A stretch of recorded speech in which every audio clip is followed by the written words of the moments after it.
Hello，大家好啊！咁啊，Fonny 啊，咁啊，今日咧個市咧呢排咧就係好似地震咁樣啦，又係啦，經過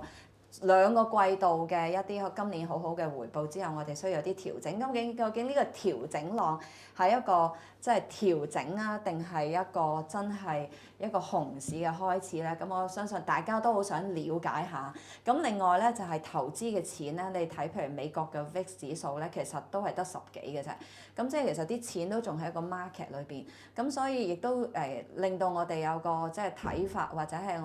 我哋嘅投資顧問 Frankie 都話，我哋嚟緊需要即係就住呢個市況做一啲平衡嘅工作。咁呢個平衡嘅工作裏邊，究竟我除咗 AI，我仲係咪投咁多 AI？咁我係咪跟個市流入多啲去 Mega Seven 啊，其他嘅板塊啊，定係我點樣去部署？同埋有陣時你知要買，但係要買個時機係幾多咧？係點樣咧？都係一個話題嚟嘅。咁另外咧就係今日我哋都好需要睇下而家 review 下自己嘅 stock pick 係咪全部都係 AI 得啦，係邊啲嘅板塊？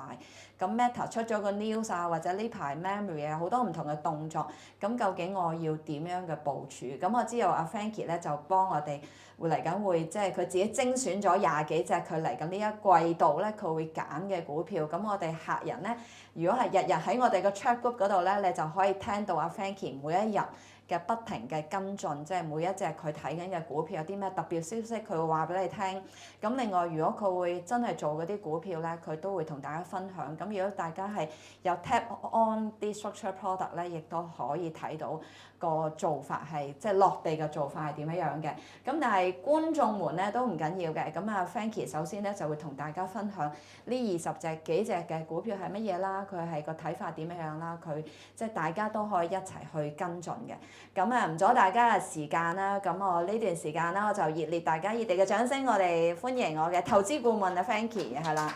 咁上一個季度咧係啦 Frankie 啦，咁上一個季度咧係我記得係4月8號嘅。4月8號咧，如果大家嗰陣時有留心啊 Frankie 嗰啲 stock pick 嘅股票咧，其實佢就分開咗 AI 唔同嘅板塊，即係有基建啦，即係亦都有芯片啊，有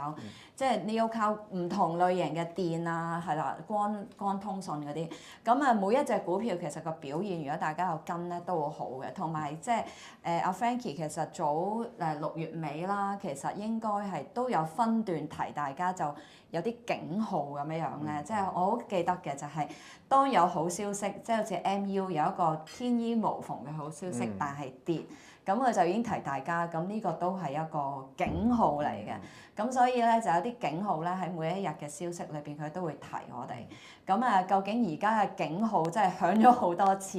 咁我哋琴日亦都見到有少少好消息啦，即係琴日。邊間公司出咗個業績？係啦 ，ASML 我今朝睇咗，你話佢出完一個好好嘅業績之後咧，就升咗2%，係啦。咁一個好嘅消息有升咧，咁起碼有少少曙光啦。咁我都係賣下關子，等阿 Frankie 去同大家理解下、疏導下究竟最近嘅新聞係佢令到佢有啲咩睇法嘅改變，同埋有啲咩嘅部署。唔該晒 Frankie。好 ，thank you，Fonny 啊。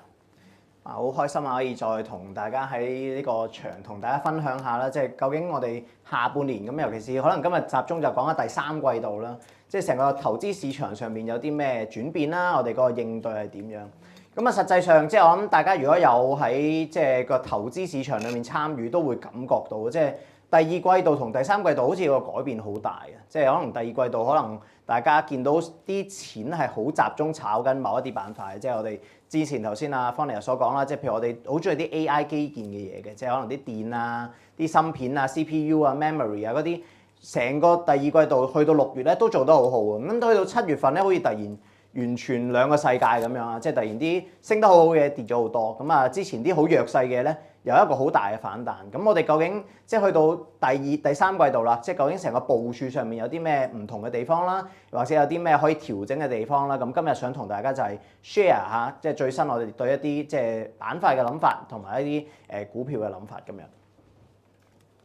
咁先好簡單講下就係今日我哋即係呢個即係 presentation 啦，咁會分幾 part 嘅。咁一開始都會好簡單 review 下啦，即係 Q2 或者上半年嘅一啲成個市場嘅情況啦。咁跟住都會講少少就係啲宏觀嘅分析啊。始終而家即係新嘅美聯儲主席上咗之後咧，就係大家對之前就可能大家講緊減幾多次息，咁但係而家調轉啦，講緊加幾多次息啊。咁我哋都會去分析下究竟未來嗰個利率嘅走向嘅情況。咁都係 AI 會係今次個即係 seminar 呢個重點嚟嘅。始終成個 AI 嗰個發展啊，有啲咩機會啊，有啲風險啊，呢啲都係我諗大家最關心嘅地方。咁但係除咗 AI 之外咧，我哋今次都會講一少少衛星嘅主題啊。咁陣間會講下即係有邊啲除咗 AI 以外都會值得留意下咧，即係可以作為一個成個組合裡面分散風險嘅作用咧，都係可以值得去參考下。咁最後都會講少少中港 market 嘅情況啦。咁事不宜遲，就先講咗即係個上半年嘅情況先啦。大家會睇到咧就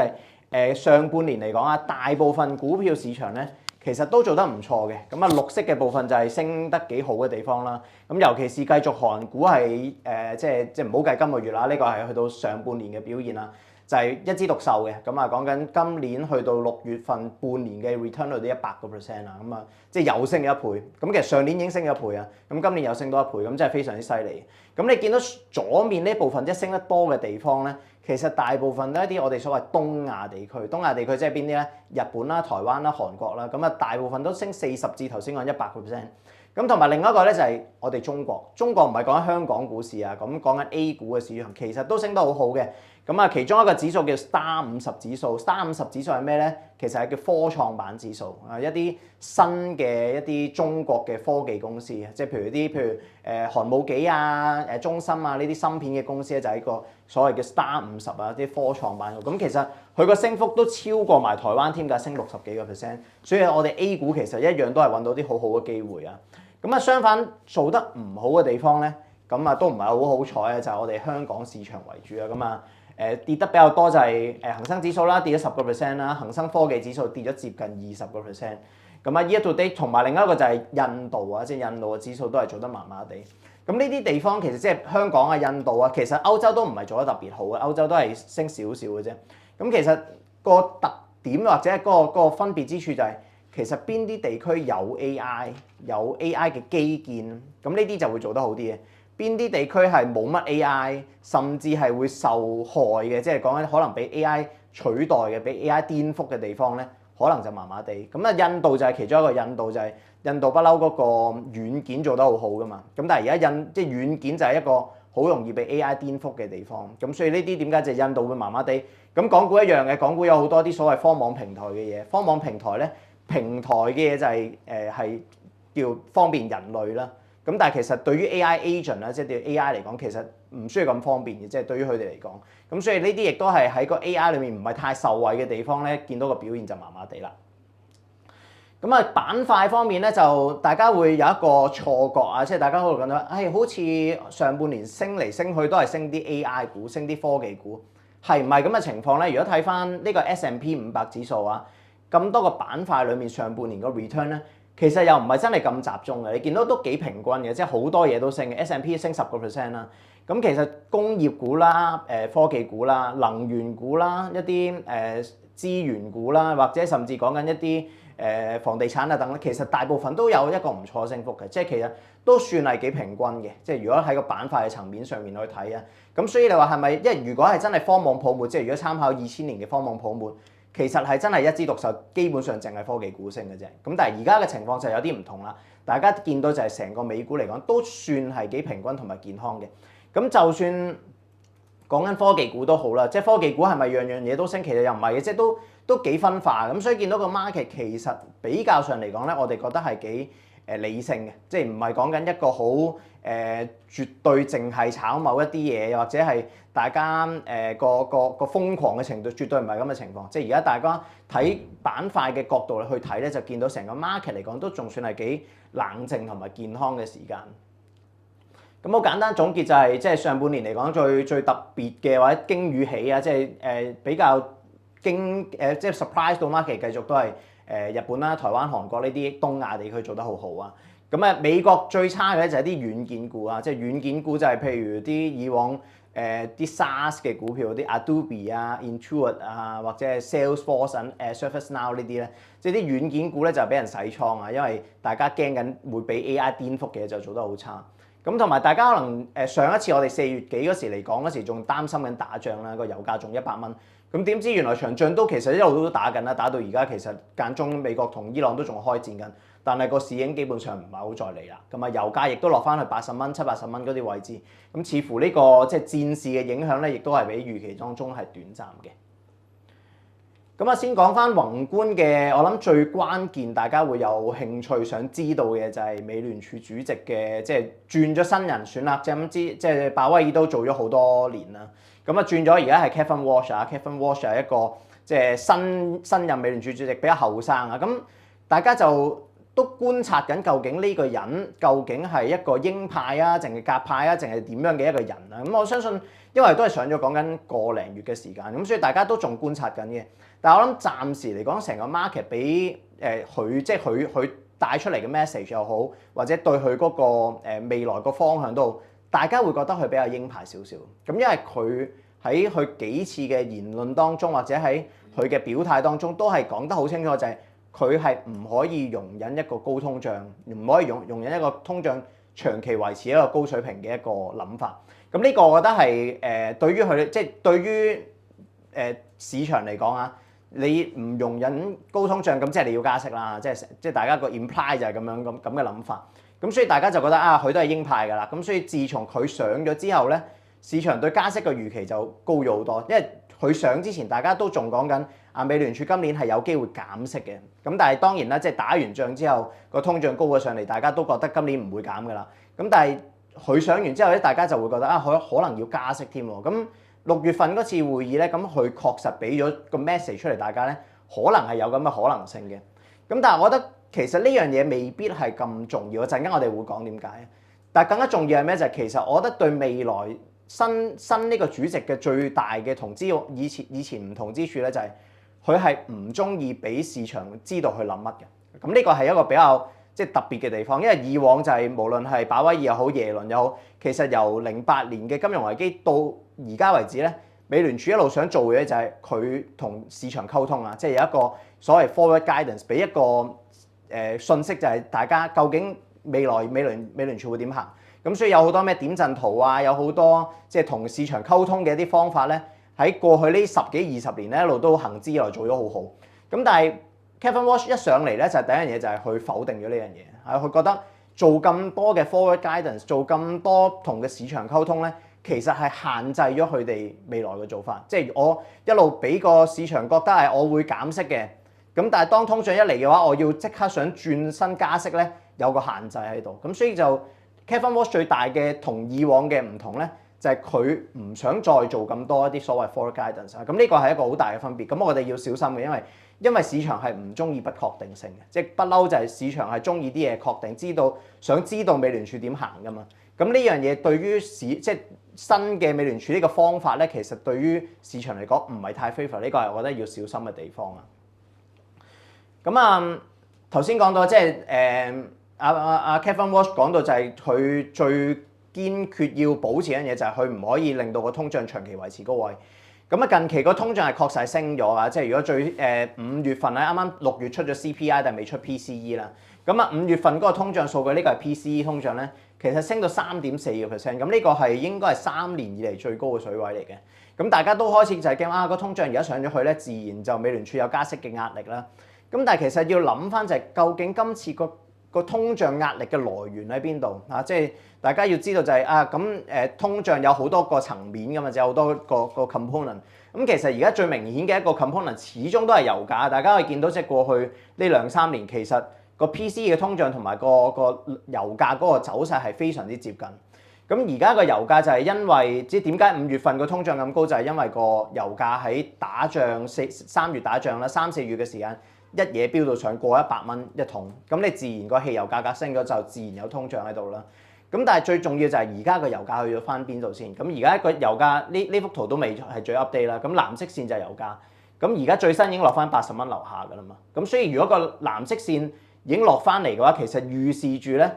就係未來個通脹壓力係應該舒緩翻嘅。咁呢個我覺得係大家淨係除咗睇住上個月嗰個通脹數據之外，都要留意就係究竟通脹嗰個本身個原因係乜嘢？咁而家個能源個價格如果真係回落翻咧，其實已經係幫到嗰個個通脹啊，有好大機會咧5月份應該係一個頂部嚟嘅。咁另外一樣就係睇翻個就業市場，其實暫時嚟講都唔見到係非常之係好啊。咁失業率都講緊4.2、4.3% 等。咁所以就如果係咁嘅話咧，自然因為你個就業市場唔夠勁咧，就唔會加好多人工。咁所以呢樣嘢亦都係其實對通脹咧未必有一個好大嘅上升壓力喺度。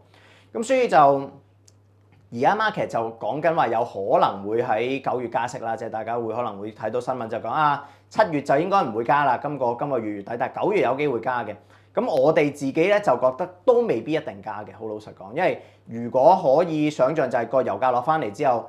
未來呢2個月如果個通脹繼續回落翻去一個比較受控啲嘅水平，其實美聯儲都唔係話有咁大嘅迫切性要加息。咁就算講緊加息都好啊，即係而家呢個 market 係一個比較叫做少少鷹派嘅諗法或者 aggressive 少少嘅諗法啦。其實大家講緊係一個2次嘅加息啊，即係呢個就係一個即係美聯即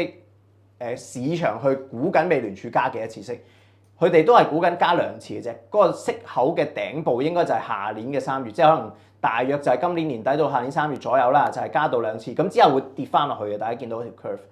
咁所以呢個唔係一個加息週期嚟嘅，即係呢個大家要即係唔係一個咁需要恐慌嘅事。加息週期係咩？就係2022年嗰種，2022年就係由0息加到去4厘半。咁呢個係一個好恐慌嘅一件事嚟，因為你個借貸嘅成本啊，成個利率嘅環境係完全一個扭曲咗，即係完全扭轉咗。咁如果你講緊呢次係加翻2次息嘅話，即係跟翻 market 估計加2次息，其實個影響係有限嘅，因為始終就係講緊我哋早呢2年其實都減息減咗成5、6次啦。咁你話加翻2次，加翻去由3厘半加翻去4厘，其實都同之前最高位嗰啲接近5厘，都仲係冇咁高噶嘛。咁所以呢個其實對成個市場嘅影響應該係有限嘅，何況我哋都覺得未必一定會加息啊。咁呢個係我哋嘅諗法。咁啊講翻 AI 嗰個發展啦，即係我諗呢樣嘢就係影響住成個市場最重要嘅地方。頭先講嘅宏觀嘅嘢係有影響嘅，但係其實好老實講個影響亦都唔係真係咁大。頭先講如果只係加50點子，又或者頭先即係我記得上一次4月講嗰時講好多打仗嘅一啲因素啊，打仗嘅一啲分析。其實到最尾大家發現就係其實對市場嘅影響係短暫嘅。咁真正影響住市場嗰個未來嘅最關鍵嘅走勢，始終都係 AI 啊。咁 AI 確實啦，即係喺上半年成個發展上面係有一個好突破性嘅發展。咁啊講緊早1年半載嘅時間，大家都仲係用 AI 都係可能係一問一答嘅形式啊，即係可能大家會有用 ChatGPT 啊，用 Gemini 啊，咁你可能會問下佢嘢，咁佢又答翻你一句嘢。咁呢啲就係一啲對答式嘅 ChatGPT 啊，即係對答式嘅 AI。咁今年最大嘅分別係咩？就係由年頭開始咧，出現咗一個所謂龍蝦 OpenClaw 嘅一樣嘢，就係一個 AI agent 嘅出現。咁 AI agent 嘅誕生咗之後咧，就開始有唔同類型嘅 agent 出現咗啦。咁啊，當中最犀利就係 Anthropic 嘅 Claude Code 咧，真係即係做得非常之好啊。咁所以見到 Anthropic 嘅 ARR 咩嘅 ARR 就係講緊佢年化收入。咁年化收入咧，由上年年底大概只係90億美金，90億美金到而家係最新嘅數字係咩？5月份係470億美金，個增長係去到誇張到係5個月升咗5倍啊！咁呢個係非常即係人類有史以嚟未見過一個即係可以新嘅一個產品、新嗰一個服務可以有咁嘅收入嘅增長。佢係唔係講緊話一個點擊率嘅增長，唔係個用量嘅增長喎，佢係講緊個收入嘅增長啊，有5倍。咁咩叫 ARR 470億美金咧？即係講緊話，如果用翻5月，應該5月可能即係大約40億美金嘅收入啦。咁你年化咗即係乘12倍就480億，咁佢470億左右。咁所以大家可以想象就係佢每個月而家收緊40億美金，呢個係5月份啦，5月份嘅數字。咁當然而家都持續增長緊啦，去到而家7月份。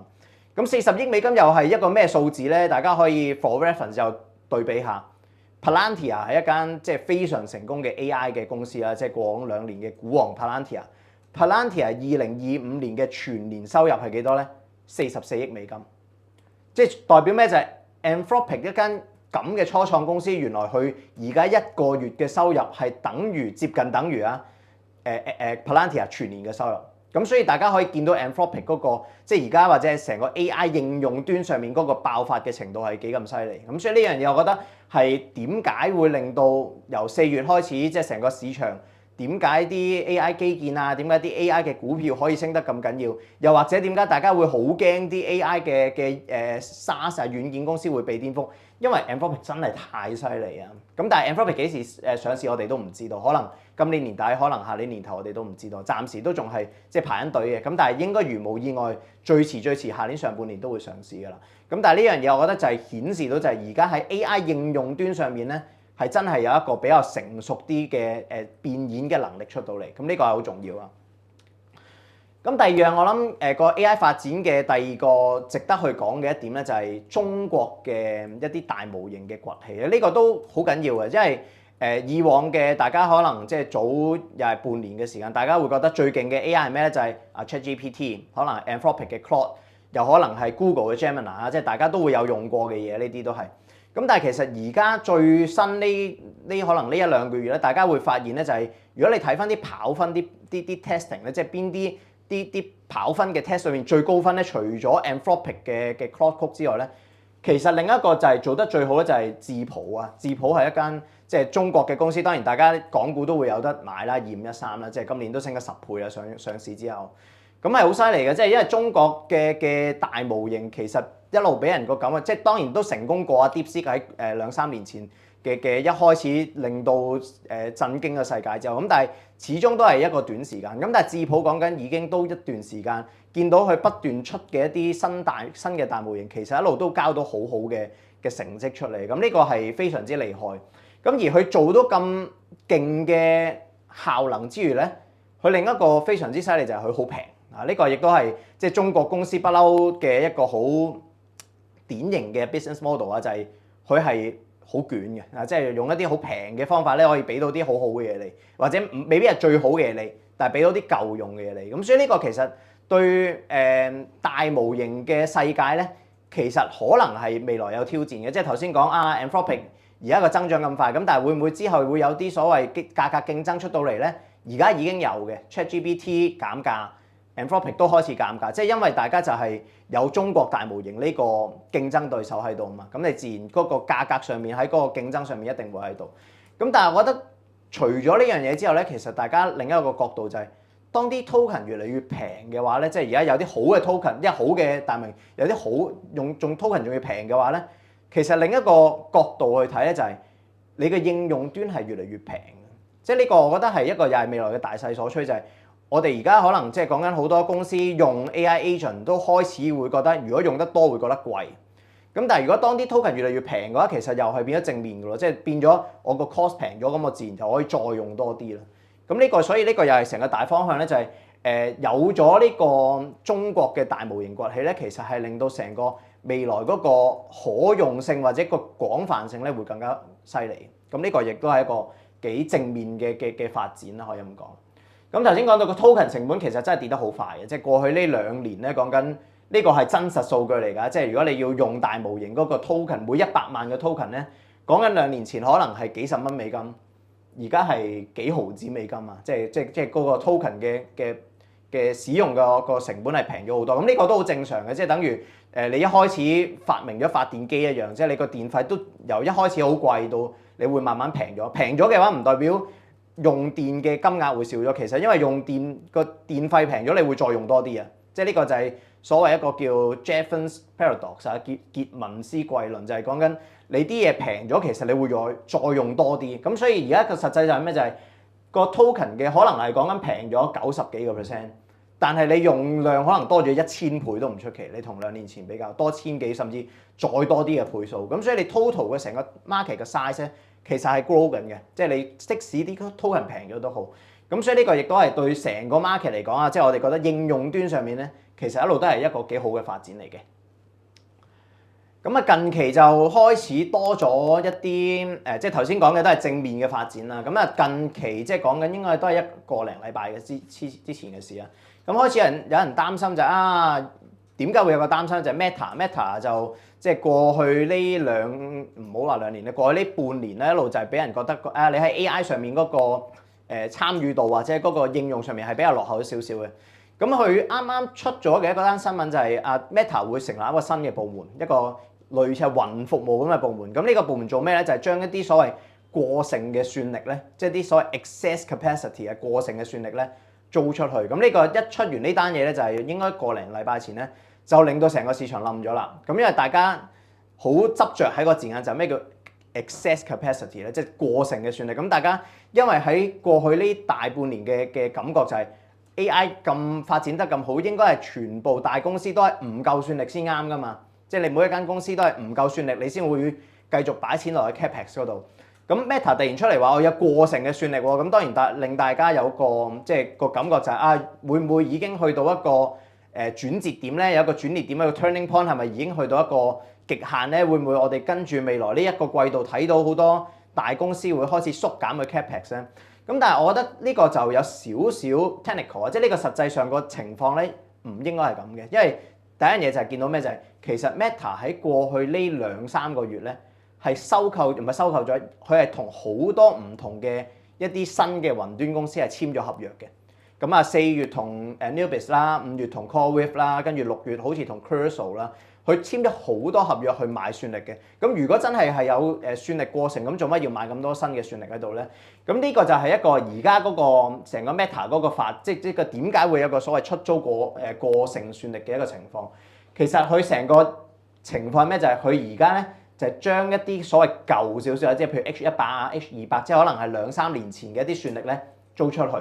咁租俾一啲其他嘅市場嘅需求啦，因為其實而家大家都好缺算力啊嘛，咁你一定租到出去，租完出去咧攞翻啲現金流咧，拎呢啲現金流咧就去頭先講嗰啲公司度咧買一啲新嘅算力，咁新嘅算力即係講緊啲咩 Blackwell 嘅芯片啊，講緊 Rubin 啊，即係未來一啲新嘅算力，咁你呢啲新嘅算力先係對於 Meta 嚟講喺個訓練上面會更加有用啦。咁所以而家嗰個情況其實我哋唔係覺得佢係講緊將佢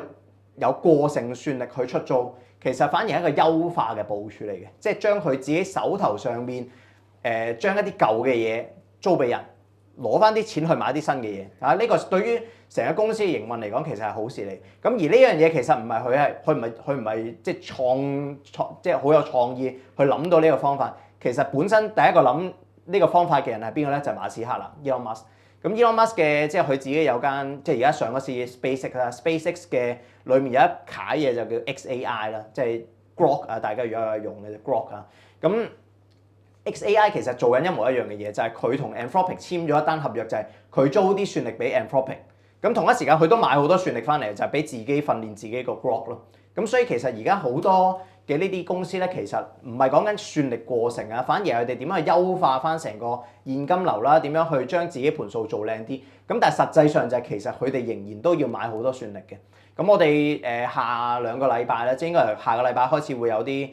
Mega 7會出業績嘅。咁大家應該到時又會睇到啲新嘅數字啦。究竟譬如 Microsoft 啦、Meta 啦、Amazon 啦、Google 啦，佢哋會唔會再買多啲算力咧？咁或者會唔會再增加啲 capex 咧？咁我相信係會㗎。咁呢樣嘢就會令到市場咧對呢個所謂過剩嘅算力咧會有啲舒緩嘅憂慮啦。咁再講少少就係啲估值上面嘅層面啦，因為升咗成個4-5月之後咧，或者4-5-6月都升啦，大家都開始會有啲擔心就係美股升咗咁多，會唔會就好貴啊？即係呢個我相信即係其實過往呢3-4-5年都係咁諗嘅，大家都會有個感覺就係不斷創新高嘅股票，咁應該個估值好貴啦。咁但係實際上其實大家睇到唔係嘅。咁啊睇翻呢個就係納斯達克100指數啊，即係啲科技股為主啦。其實而家個 valuation forward 12 PE 係22.8倍，咁呢個係甚至比佢個5年平均值仲要低。咁即係呢個就成個科技股啦。咁大家可能覺得，咁可能係你呢個即係個估值唔高，因為啲 Mega 7平啫。咁但係近期譬如成個 Q2 嚟講，升得最好係啲半導體啊嘛，即係啲 memory 又升咁多，啲 CPU 又升咁多，好多半導體升咁多。咁係咪啲半導體好貴咧？咁我哋再睇。原來都唔係即係而家睇翻嗰個呢個係費城半導體指數，就算講緊 Q2 成個費城半導體指數升咗80%，其實而家個 valuation 都冇升過㗎。你大家可以見到就係同年頭差唔多，年頭24倍，而家23倍啊。咁即係話緊咩咧？就係其實所有嘅升幅唔係嚟自於個估值嘅擴張，即係每一個即係股票升有兩部分啦，一係就係估值 valuation 就係 sentiment 影響為主啦，咁一部分就係盈利。咁如果個估值冇升過，咁即係全部都係由盈利推動咯，即係呢個好明顯嘅一個方向。咁所以而家實際上就係美股係升咗好多嘅，但係就正如我哋呢2-3年一路不斷重複提住就係美股升咁多，唔係講緊泡沫啊，唔係講緊係一個炒作，係真係有盈利推動。即使講緊升咗最多嘅半導體公司都好，其實佢係絕對有盈利推動喺度。咁所以而家你睇翻嗰個費城半導體指數嗰個平均個估值都仲係平嘅，即係仲比3年個平均值平嘅。咁所以就唔需要話太擔心啊，會唔會已經係一個即係牛市嘅終結啦？升咗咁多，會唔會一個泡沫？我哋唔係咁樣去睇啦。咁跟住再講就係即係個板塊嘅選擇上面，咁呢部分都係講翻 AI 個基建啦。咁 AI 基建確實啦，即係喺成個 Q2 升咗好多。咁基建裏面有好大，即係好大嘅範疇，唔同嘅地方。咁成個數據中心裏面，我哋其實上一次我記得4月嗰次有講過，就係有電力設備啦，有光通訊啦，有記憶體啦，有 CPU 啦，有一啲關鍵材料啦、關鍵元件啦等等啊。咁但係呢度其實大部分頭先講嘅嘢咧 ，Q2 都升得好多嘅，即係無論每一個板塊都升咗好多嘅。咁有邊啲仲係繼續好咧？咁我覺得大部分個基本面冇問題，即係如果你講緊頭先講緊電力設備啊、光通，其實大部分都冇問題。但係如果真係要揀落去咧，可能都仲係記憶體嘅，即係我哋會比較有信心，都仲係記憶體。咁當然近期個調整好快啊，即係韓國又好，又或者美國嘅一啲記憶體公司其實都回得好多。但係如果從翻個基本面嘅角度去出發咧，我哋仍然覺得記憶體呢樣嘢咧係仲係有一個投資嘅價值喺度。咁啊，記憶體即係大家都可能對呢個股仔都會有即係都有相當嘅認識啦。咁我再簡單講就係，其實到最尾都係供需嘅問題啫。即係永遠睇一個行業最容易睇就係供給同需求。咁個需求上面咧，其實而家就係講緊個 AI agent 嘅使用量提升啦。咁啊 AI 由早2年嘅一個訓練嘅需求 training 嘅需求，即係大家一開始就係啲大公司去訓練嗰個大模型，到而家係一個 AI agent 落地應用方面。當去到應用端咧，其實個 memory 嘅需求就會大好多啦，因為你要每一個對話、每一個工作嘅 workflow 裏面，佢都要記住成個 workflow 佢要做啲乜嘢啊，即係不斷嗰個所謂長雲嗰個處理上面，佢要用好多 memory。咁呢樣嘢係啱啱開始嘅啫，講真，即係 AI agent 呢個應用上面，其實都係講緊今年嘅即係上半年先開始使用。咁可以想像就係未來呢2-3年嗰個應用只會越嚟越廣泛啦，即係唔會突然過多1年之後突然大家唔用 AI agent， 我相信大家都唔相信呢件事啊。咁所以如果 AI agent、agentic AI 咧，即係所謂即係越嚟越廣泛地使用咧，佢個需求只會越嚟越增加。咁頭先講啦，即係需求係大家都知道會增加啦。咁供應面係點樣咧？咁樣供應其實係好難增加。即係如果講緊 memory 嘅supply 咧，其實你要去起一間廠，由起廠去到真係運作到真係生產咧，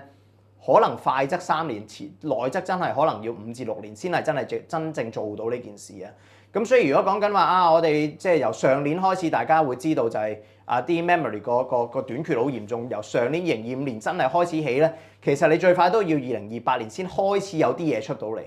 咁所以如果咧真係點解 SK Hynix 個 CEO 出嚟同大家講話，其實去到2028年都仲係肯定供不應求㗎，去到2030都可能仲係供不應求，即係呢個係可能真係事實嚟嘅。即係你個需求如果係一個結構性嘅增長嘅話咧，其實你供應好難跟得上。咁而且其實而家最重要嘅一種 memory 嘅 HBM 啦，即係最高端嘅 memory， 其實 HBM 嗰個生產又係再進一步，即係再難啲嘅。即係如果同普通啲 DRAM 嚟講咧 ，HBM 就係要將好簡單就係要切做好多層，即係 HBM 就係將好多層嘅 DRAM 要打窿穿埋佢啊，即係將佢組合埋。咁呢啲全部都係講緊啲封裝啦，講緊一啲設備咧，個需求係要非常之高端。每一個生產 HBM 可能個良率未必有可能6-7成，你每生產可能3粒有1粒要掉咗去。咁所以呢個成個生產嗰個環境要供應要增加個難度係非常之高。咁所以點解話個供不應求可能都仲係會維持一段好長時間咧？唔係真係齋講嘅，即係你實際上就係好多嗰3間大嘅公司，佢都想快啲增加產量去攞多啲 market share， 但係實際上就係做唔到啊，即係唔係咁容易做到啦，應該咁講。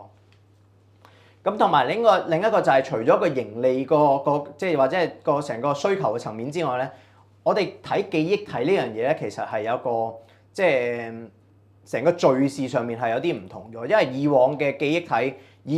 用喺邊度咧？用喺我哋啲手提電話啦，用喺啲個人電腦啦，用喺呢啲所謂消費型電子度。呢啲消費型電子咧就係好周期性嘅，即係可能你今年買完電話，你下年就唔會買電話噶啦嘛。即係你唔係一個會每一年都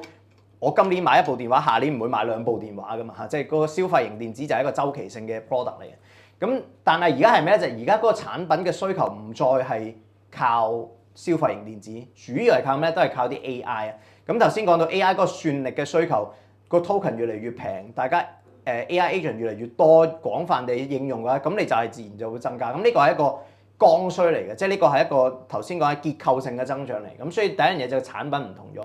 第二樣嘢就係頭先講，以往就係一個周期性，就係當你啲需求增長個需求供不應求啦，咁你就會增加產量，增加產量之後咧，調轉就會去到供應過剩，咁個價又跌翻落嚟，咁呢個就係周期性嘅產品啦。但係而家係咩咧？就係最大分別就係因為大家都知道唔夠啊，咁所以其實而家譬如講緊Micron 又好 SK Hynix 都好，每一間公司去同佢哋嘅客戶去傾合約咧，唔再係講緊話我今個季度賣幾多俾你，我係講緊未來3至5年用邊個價去賣幾多俾你。咁呢個係一個好大嘅分別嚟嘅，即係你以往大家擔心緊就係個盈利週期，就係今年賺錢，你可能下年會蝕翻錢。但係而家講緊係我一嘢已經鎖定咗3至5年未來嗰個盈利個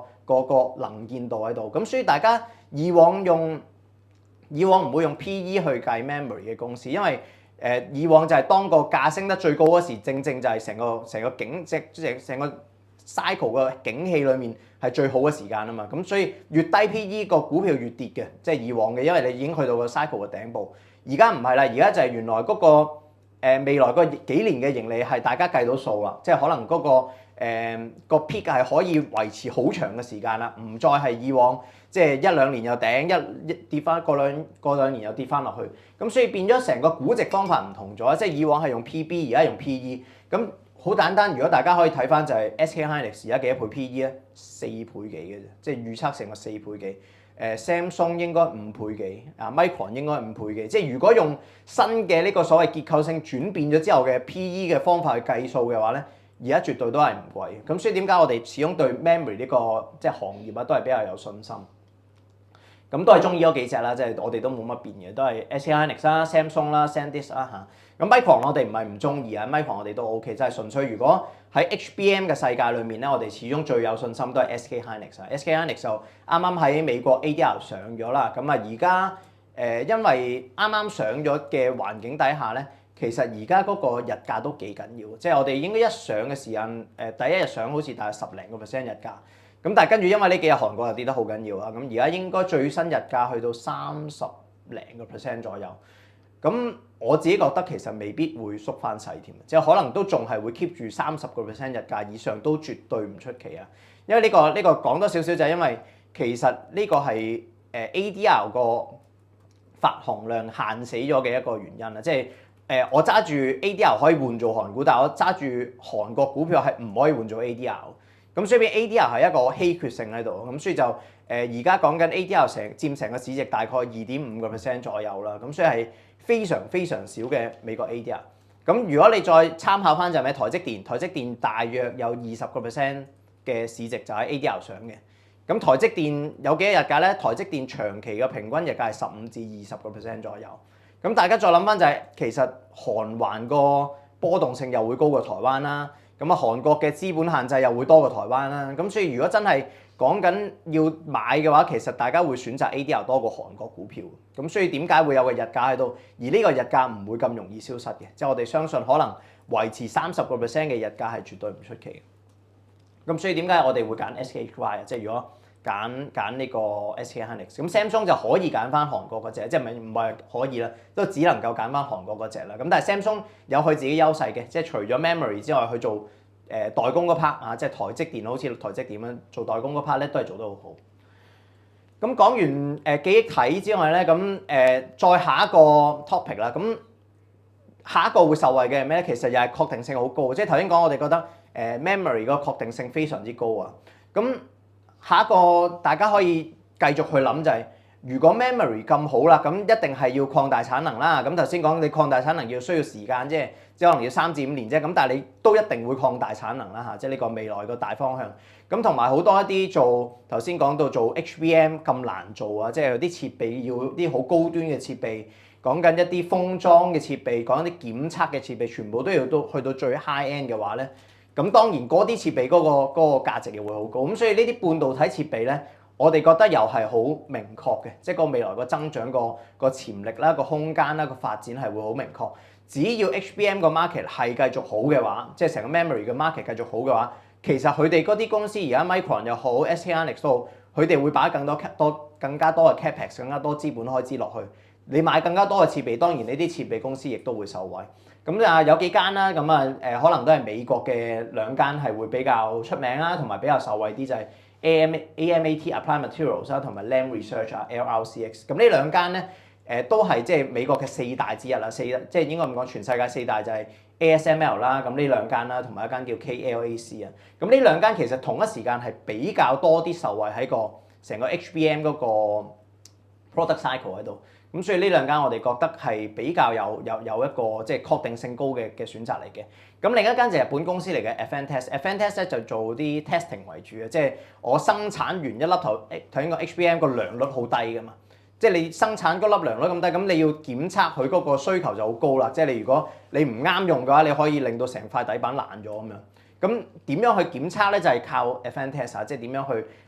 令到即係可以即係 keep 住個良率啊，咁即係或者係睇下個良率啱唔啱咁，就係呢個 Advantest 咧，就係主要做啲 HBM 嘅 testing。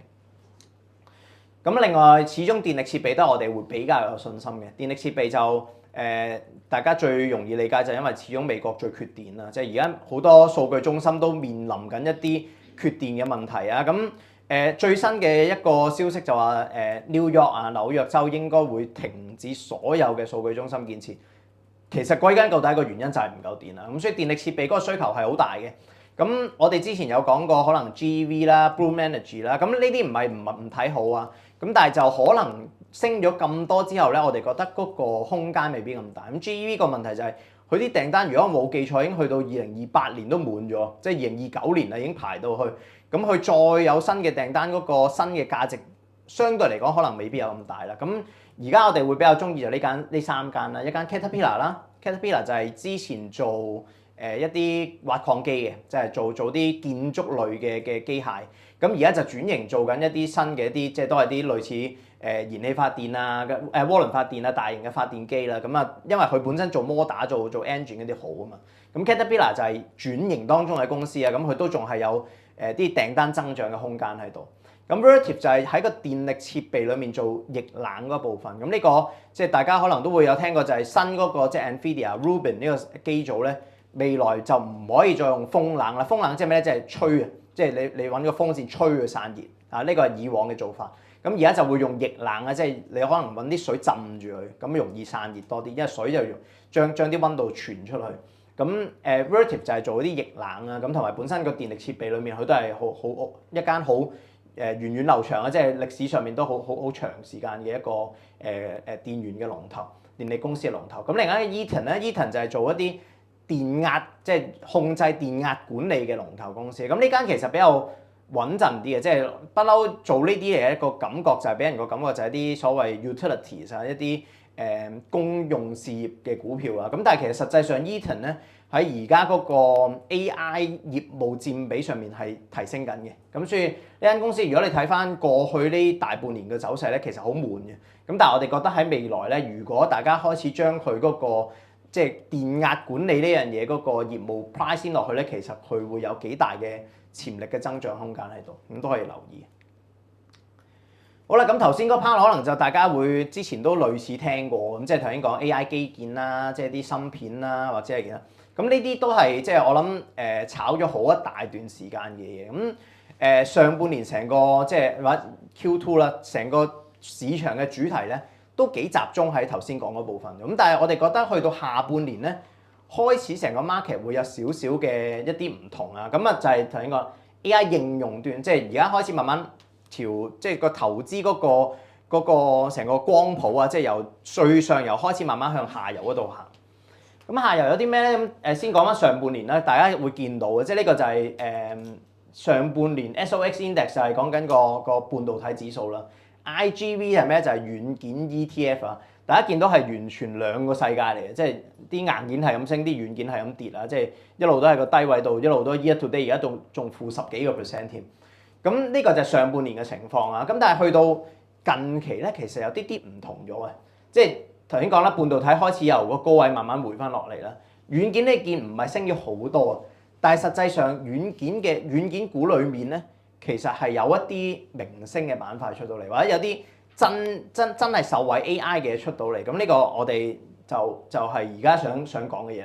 咁揀軟件股，我哋覺得咧係有一啲 criteria， 因為呢個係頭先講啦，即係你始終如果你睇呢度咧就係好似全部沉寂喺度啊，即係全部好差。咁但係實際上就係其實軟件股咧，大家點解覺得係咁差？因為大家驚佢會被 AI 取代啊嘛。咁但係如果有一啲軟件唔係會被 AI 取代嘅，甚至係會受惠 AI 嘅，會因為 AI 而變現更加多嘅話咧，其實嗰啲公司咧就應該理論上就上半年錯殺嘅公司啊，即係殺錯咗。咁有幾個即係我哋講緊話揀軟件股嘅幾個原則啦，即係可以有幾個 criteria 去點樣揀啊。咁啊，我哋覺得有幾樣嘢嘅。第一樣嘢就係要睇到佢嘅收入增長，因為過往好多人講話 AI 點樣可以令到一間公司個盈利提升咧？好多人就話降本增效啊嘛。降本增效即係咩？就係減低個成本。咁你因為你裁員 cut 人，咁你自然就會盈利多咗啦。咁但係呢樣嘢對於軟件股嚟講，我哋覺得冇乜用嘅。即係如果你係純粹降本嘅話咧，即係你純粹 cut 人去增加咗盈利咧，其實唔代表你唔會俾 AI 取代。咁乜嘢會係更加重要嘅指標咧？就係個收入增長啊！即係如果見到個收入，陣間我哋會舉啲例子，邊啲公司原來喺個成個 AI 個發展 AI agent 越嚟越盛行之後，見到原來個收入增長會提升嗰啲公司咧，其實嗰啲先係真正受惠 AI 嘅軟件公司。咁當然 Anthropic 係其中一間好明顯嘅咩啦？頭先講 ARR 增長咗400幾個%。咁但係除咗 Anthropic 之外，其實有一啲傳統嘅 SaaS 公司咧，都係會受惠到嘅。咁第二樣嘢就係按量收費而唔係按人頭收費，呢個都係一個好重要嘅指標嚟嘅。因為點解即係軟件股跌得咁緊要？其中一個原因就係每一間公司都裁員緊啦，美國嗰邊即係大家都用 AI agent 去，咁自然會裁員。裁員咗之後，其實你如果按人頭收費，咩叫按人頭收費咧？我舉個例子，譬如 Adobe 可能大家會之前有訂，即係 subscribe 過去嗰啲軟件用嚟修圖啊，用嚟改圖啊，做啲 P 圖嗰啲。咁如果 Adobe 嘅話，我有100個員工，我就要買100個 account 啦。咁我裁員咗50個，咁我自然就買50個 account 就得㗎啦嘛。咁呢個就係一個按人頭收費嘅大問題，因為未來只會越嚟越少即係員工啊，即係你喺成個 AI agent 嘅年代底下。咁所以如果你按人頭收費就好大鑊嘅，即係嗰啲公司未來個收入個前景好大鑊。咁但係咩叫按量收費咧？就係你按個 token 個 usage 啊，即係如果你按流量收費，按個 data usage 嘅收費，咁你 AI agent 甚至用多咗添，因為你一個 AI agent 24小時不斷幫你工作㗎嘛，咁佢用嘅 token 佢用嘅 data 係會比人類用得再快咗啊嘛。咁所以點解邊個按量收費嗰啲公司咧，其實佢個盈利增長仲會快咗，收入增長會快咗。咁呢個係另一個指標啊。咁第三個指標我哋會揀一啲主要係啲 to B 啊，尤其是向大企業銷售為主嘅一啲公司，因為始終而家喺成個即係世界嚟講，你真係要將個 AI 應用落地嘅話咧，其實大公司嗰個所謂 AI 採納嗰個速度都仲係快啲，同埋個確定性會高啲嘅，因為你用咗之後咧，你啲大公司唔會話我用完2個 quarter 之後又收翻㗎嘛，即係佢哋只會不斷優化佢啊。咁所以呢樣嘢亦都係會令到佢嗰個即係確定性會更加高。咁所以呢幾個係我哋揀軟件股嘅幾個原則啊。咁第一個我哋會覺得比較有信心或者係一定好嘅板塊就係 cyber security 啊。咁 cyber security 其實大家好容易理解啫，因為你越嚟越多人用 AI， 越嚟越多企業用 AI， 越嚟越多 AI agent 喺個即係 workflow 上面會參與得越嚟越多，自然就會多咗好多 data 嘅問題啊，即係啲 data 嘅 security 嘅問題。咁所以 data security 即係啲 cyber security 嘅嘢就係你一定係按量收費，你唔好按人頭收費啊嘛。你越多數據使用量嘅話，自然就會提升咗佢哋嗰個需求喺度。咁第二樣嘢就係佢哋唔係咁容易被顛覆取代，即係呢個就係另一個好重要嘅原則，就係如果你係容易俾人顛覆嘅話，你就算呢個 moment 增長幾多都冇用，你因為你過多兩年可能你俾人顛覆咗，可能 Anthropic 取代咗你，但係 Cyber Security 呢兩間公司都係同 Anthropic 有一個好密切嘅合作關係，咁呢個亦都好重要，即係你 Anthropic 嘅 partnership 當然好過 Anthropic 嘅對手啦，咁所以就Cyber Security 我哋覺得係一個比較明確嘅受惠嘅板塊嚟嘅，咁有幾間啦，即係如果兩間最大龍頭就係 Palo Alto 啦同埋 CrowdStrike 啦，咁呢兩間其實近期嘅股價都做得好好啊。咁另外就一間叫 Cloudflare 就除咗即係大家可能會平時上網都會成日見到，即係check 下你係咪機械人嗰個咧，即係有個你要撳 tick 你我係人類嗰個咧。咁嗰個 Cloudflare 咁其實除咗做緊 cyber security 之外，佢做好多嘢，即係其實佢包括咗而家講緊啲所謂邊緣 AI， 咩叫邊緣 AI 就係可能係實體使用 AI 啊，即係呢個其實喺未來又係另一個方向 Edge AI， 因為你到由講緊喺Edge AI 個使用個重點係咩？就係因為如果你要用到你 AI， 你要用即係駁上去同美國嗰個雲端去連埋，其實你個速度好慢噶嘛。咁如果我假設你未來有個人形嘅機械人幫你做嘢，如果佢每一樣嘢都要連翻去美國嗰嚿雲嗰度佢先喐嘅話，佢一定唔可以即時俾到個答案你。咁但係 Cloudflare 有啲咩特別咧？就係佢其實喺全球差唔多200個地區咧，每一個地區包括咗香港、包括咗台灣、包括咗唔同地區咧，佢係有一個同當地嘅電信商合作做一個小型嘅數據中心喺度。咁所以你每一樣，即係譬如我喺香港㗎，我到時喺香港嘅機械人，如果要即刻連上去嚿雲咧，其實最簡單就係連上香港嗰個，譬如同香港寬頻咪香港電信，或者台灣有唔知台灣嘅電信公司直接連上去咪最快咯。咁所以呢個係會係Cloudflare 另一個未來嗰個增長嘅潛力嚟，咁呢個都係按量收費啊，都係一個即係新嘅受惠 AI 嘅 model。咁頭先講啦，即係最緊要就係咩？我哋見到嗰個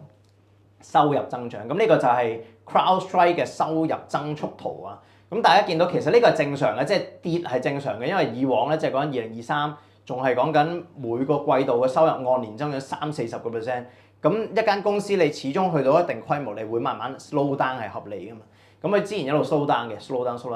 咁到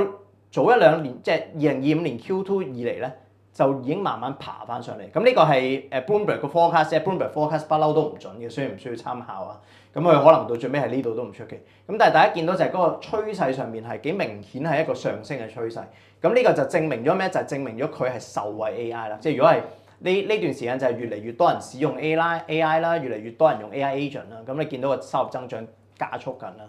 咁另一個可以留意就係數據管理嘅一啲應用公，即嘅軟件公司，即係啲 data analysis 啦、data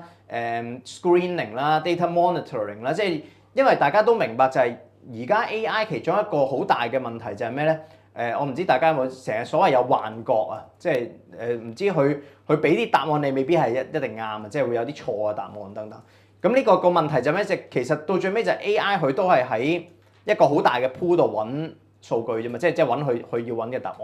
咁如果你揾嘅數據係有問題，即係你個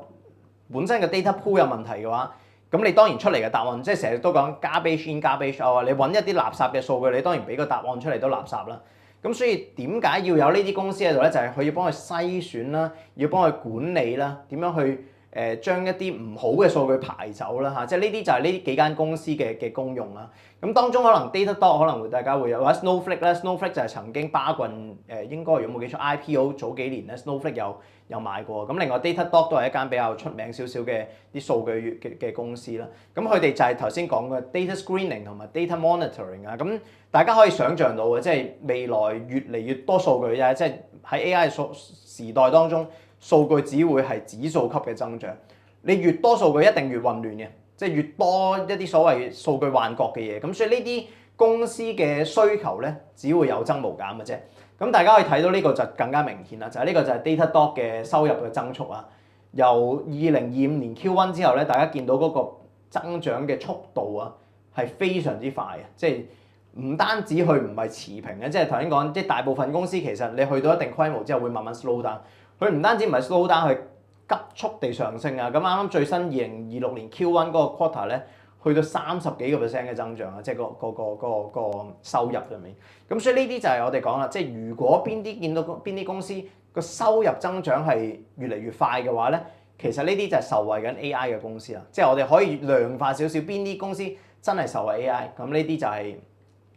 即係按量收費啦，又或者係成個模式啦，成個本身嗰個用途咧都係比較受惠 AI。咁所以頭先講啦，即係 AI 基建我哋即係買咗好耐啦，好多公司我哋都已經即係啲記憶體啊、啲電力設備，我哋大家都耳熟能詳，大家都可能會有嘅，大家嘅組合上面。但係相信咧 AI 應用端 software 呢部分咧，可能大家嘅組合未必會有咁多。咁所以我覺得喺即係尤其是下半年個市場開始有多啲嘅 rotation 啦，有多啲嘅唔同嘅方向之後啦，其實可能要將嗰個組合要更加分散少少。咁其中呢個 cyber security 同埋 data layer 嘅 software 咧，都係可以值得去留意嘅。咁頭先講嘅都係 AI 啦，即係無論上游下游咁都好啦。咁其實都係一啲我哋覺得受惠住成個 AI 發展唔同階段啦，即係可能基建就早啲嘅階段啊，去到應用端就後啲嘅階段，咁都係 AI 嚟㗎啦，即係成個 AI 發展上面都係要留意嘅板塊。咁但係除咗 AI 之外咧，我哋開始都想發掘下，即係有冇啲好嘅板塊可以值得留意下咧？即係我哋唔係講緊話即係呢排啊呢段時間好似美股咁樣啊升得最多咩可口可樂啊咩Johnson & Johnson 啊嗰啲升得好好啊近期，我唔係話唔好啊。咁但係如果你話長線嘅角度去睇啊，即係當然呢啲公司有佢哋嘅護城河好勁嘅可口可樂，咁但係你話會唔會有個好大嘅增長空間、增長嘅潛力喺度？大家都知當然唔會啦。即係佢哋嗰個角色都係比較防守性啲，即係點解佢哋升？即係純粹因為有啲資金喺一啲high beta 嘅嘢度 take 咗 profit 之後，咁自然就要揾一啲防守性嘅嘢買。咁但係如果你話真係一啲唔係講緊話我哋想要多啲增長嘅潛力空間嘅嘢咧，可以留意下即係之後你講呢幾個啊。咁第一個就係人形機械人，人形機械人應該大家都會覺得好似講咗好耐啊。但係其實講咗好耐都好啦，大家如果冇即係留意下就係原來到而家咧都未真係有 Tesla 嘅 Optimus 出嚟嘅，即係人形機械人。阿馬斯克講咗咁耐啊，即係其實去到而家都未真係唔好話量產啊，即係真係銷售都未正式開始。咁所以呢樣嘢其實係仲係都幾早嘅階段嚟嘅。咁而今個 quarter 或者下半年嘅一個即係叫做轉捩點啦，或者一個 turning point 係咩？就係或者一個 trigger point 係咩咧？就係應該如無意外7月底或者8月頭咧，應該美國方面嘅工廠咧會開始生產啦，即係真正開始生產Optimus 會嘅時間，大約就係 Q3 呢個時間。咁如無意外，即係如果當呢啲消息開始流出嚟，即係除咗 Tesla 可能會受惠住呢啲消息之外咧，其實就係相關嘅一啲生產鏈、產業鏈咧，都係有一個 potential 喺度。咁大家可能第一個諗法就係咁係咪要揾翻啲真係啲機械人嗰啲手手腳腳啊、啲關節啊、啲唔同嘅咩減速器？嗰啲當然都 OK 嘅，即係香港都有啲譬如三花啊，或者係藍絲啊，或者係即係有唔同嘅公司喺度。咁但係我哋再諗深一層，其實最直接、更加會明顯受惠咩？就係其實就係你要生產緊呢啲人形機械人部件嘅嗰啲機械咯。呢個其實係比較少人講嘅，但係其實實際上呢樣嘢咧個確定性係好高，即係就等於咩？就係頭先講嘅。memory， 即係你要生產多啲 memory， 其實你生產 memory 嘅設備股係好明顯會受惠噶嘛。咁呢個就係嗰樣嘢，就係你要生產啲人形機械人嘅話咧，理論上你要生產嗰啲設備咧，其實都應該係會受惠嘅。咁有邊啲咧？就係主要如果睇就呢兩間啦，一間就 Rockwell Automation 啦，一間就係 Cadence 就係基恩斯喺日本上市。咁呢兩間都係啲比較大嘅一啲即係要生產人形機械人嘅嗰啲設備嘅公司啊，咁呢兩間值得留意啦。咁最後呢間咧就係哈曼納科啊，哈曼納科就係做頭先講減速器啊，即係你人形機械人，你生產成個人形機械人裏面咧，大概20%至25%嘅成本落咗喺邊度咧？就係啲減速器度，即係點樣啲關節喐得好啊！即係你嗰個手腳嗰啲關節可以做得好咧，就係要講嗰個減速器。咁呢樣嘢就即係日本係最叻嘅。咁中國都有嘅，中國喺 A 股上市嘅嗰隻係咁啊。港股就應該我印象中就得翻啲好細嘅公司嘅啫，咁所以如果要揀啲龍頭啲嘅公司啊，咁就可以留意下美國嘅同埋日本嘅呢啲公司啦，即係人形機械人嘅產業鏈上面。咁呢個當然啦，你都可以話同 AI 有關嘅，咁但係其實實際上同而家成個 AI 嗰個即係同頭先講咩 token 啊或者嗰啲個應用就唔係真係咁大關係。咁所以走勢上面咧，其實都唔係話真係咁近嘅，即係有佢嗰個叫做 diversification 嘅作用喺度。咁另外就係一個好老實講，我都唔係真係好熟嘅板塊，就生物醫藥。咁生物醫藥其實我哋應該我如果冇記錯，我入咗嚟公司之後都好似冇乜真係提過呢個板塊，因為我真係唔係好熟嘅。即係如果你話要研究每一間藥公司嘅基本面咧，其實我自己都唔係好識研究啊。咁但係點解會今日拎出嚟講咧？就係我見到嘅最重要係咩？就係每一間公司好難去細分啊，即係每一間公司要研究，但係而家最明顯嘅就係中美兩個國家喺呢個板塊上面咧嘅政策面都係有一啲變動喺度。咁先講中國啊，中國其實咧就如果大家有聽過啦嚇，即係喺呢個行業上面最大嘅問題係咩？就係醫保啊，即係呢個係一個大家都覺得係會幫到人民，但係幫唔到公司嘅一個政策啊。咁咩係醫保咧？就係你要打入到醫保名單咧，你先可以即係放量銷售嘅，即係喺大陸嚟講啊啲藥品。咁所以大家就係佢研發完隻藥之後咧，如果你唔入到醫保咧，你就唔會賣得好多。但係你入到醫保嘅話咧，入醫保你就要減價90%啦，未必70%至90%之間啦。即係我明明嗰隻藥賣緊100蚊，你要10蚊賣俾你嘅，即賣俾啲國民嘅。咁所以醫保呢個政策一路都係影響住成個即係大陸啊，即係中國嘅一個即係醫藥行業嘅一個好重要嘅 policy。咁但係今年咧，因為有個比較明顯嘅轉變，就係除咗即係其實不嬲都有嘅，有一樣嘢叫雙保啊，即係除咗醫保之後仲有雙保。咁但係而家開始比較國家政府咧就開始做多咗啲雙保相關嘅政策。咁而家越嚟越將個雙保嗰樣嘢就推得比較即係可以量產多，即係放量多少少。咁雙保係咩咧？雙保就係你可以想象就係可能係俾啲有錢人嘅藥咯。即係如果啲好嘅藥入到雙保一樣都可以放量銷售，但係可能個減價幅度咧就唔係70%至90%啦，可能係30%至50%啦。咁呢個其實已經幫到好多啲公司嘅盈利。咁同埋始終喺個估值嘅層面上面啦，因為大家慣咗用咗醫保嗰個 valuation 嘅角度去睇噶嘛。咁所以而家有咗一個比較好少少嘅制度嘅話咧，自然有個 re-rating 嘅空間喺度。咁即係呢個中國個股仔。咁美國個股仔係咩咧？美國個股仔就係都係政策上面嘅，因為特朗普應該係上年年底通過咗嗰個乜鬼通脹削減法案係咪啊？係通脹削減法案。咁嗰次係歷史性地咧，將一啲醫保法案咧，將啲藥減價咧係擺咗落去喺個政策上面。咁所以而家美國同中國一樣啦，即係如果你要入到醫保嗰啲藥咧，其實美國都要減價，就冇減咁多嘅，減大約平均60幾個%啦。咁所以變咗美國啲大藥廠以往賣藥賣得好貴咧，而家你都唔可以賣咁貴啦，因為你要入個醫保名單咧，你就要減價60% 左右。咁所以變咗個方向係咩？就係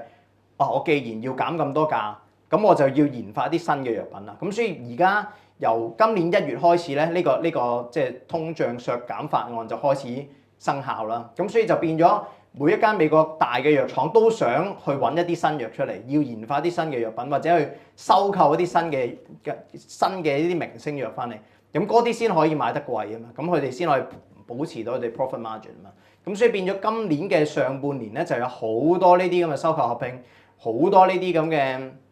創新藥公司咧就會受惠到。咁我哋覺得呢兩個都係幾明確嘅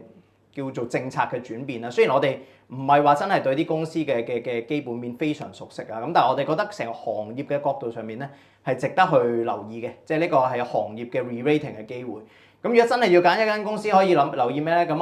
我哋都係中意藥明嘅，即係我哋咁多年嚟都係一路有睇藥明嘅公司。咁但係以往就可能睇